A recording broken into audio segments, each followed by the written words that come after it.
Hi, I'm Barbara. A year ago, I stood in front of you to give a lightning talk. Little did I know that my life was about to change. At the time, I was winning at life. Honestly, 2018 was my year. Oh, getting a bit fast. I'd lost a shed loads of weight. The Gulag entrepreneurs were taken off. England made it to the semi-final. Norwich figured out how to score again. And after 6 long years, my partner Nick finally asked me to marry him. So yeah, this was my year. Fast forward to the 31st of December, aka New Year's Eve. We were sitting in a hospital room and I was asked what had inspired me to come and see them. I immediately thought, oh my God, they're going to tell me I'm a hypochondriac. But instead they said, I'm sorry, Miss Reed, it's bad news. You've got tongue cancer. I will never forget Nick's face. It reminded me of shattered glass. The next couple of days were hard. And after someone asked me if this was the end of Breed Events, my company, I knew it was time to tell the world.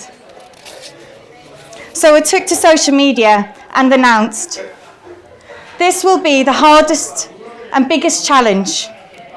It will come with pain and hurt. Yes, I'm petrified. But I was going to get through this. And there was no fucking way that I was done. I will fight and I will win. What I received in return was something so pure, so humbling, a gift so beautiful. I had never known that I was loved. And suddenly I had this incredible clarity. I was loved and I am enough. So I prepared for war. I went from someone who's never meditated to going to the Buddhist center 4 times a week. My PT, Carl Brooks, and I upped the regime to build as much muscle mass as I could, as my war was going to be 12 hours long.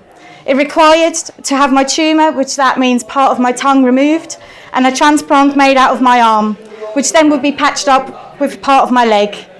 All at a 50-50 chance that I would never talk again.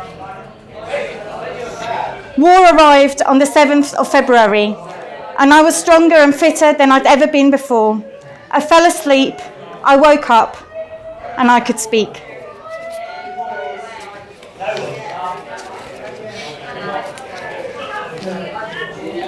I have no idea how long this video is, to be honest.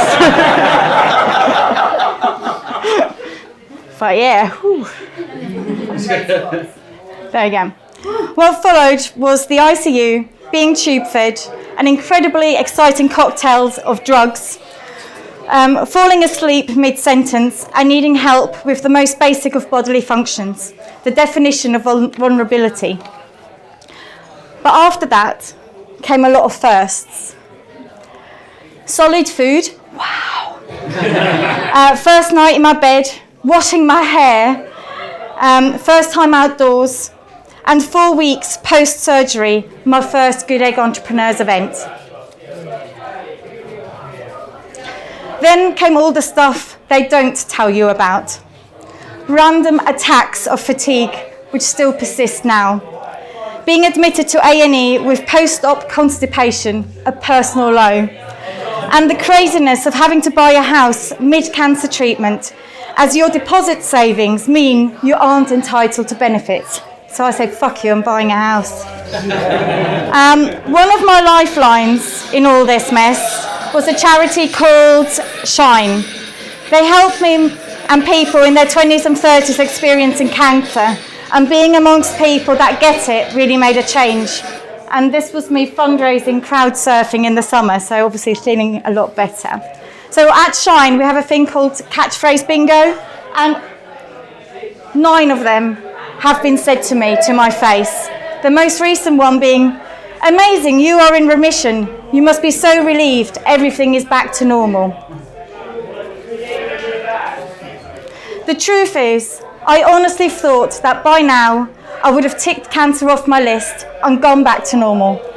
The thing is, in the days running up to my surgery, I had handed over my password and instructions to Nick. I shared my wishes. and I've written goodbye letters, both to Nick and my parents. I thought about the things that I wouldn't be able to do, the wedding, the kids, the good eggs, the getting old, and yeah, I cried. But then I thought about all the amazing things that I have done and the incredible people that I had met along the way. I had the privilege of having felt loved and being loved. So you see, I can't possibly go back to normal because my life has been fucking exceptional. So all I can do is to continue to live towards the exceptional. Merry Christmas.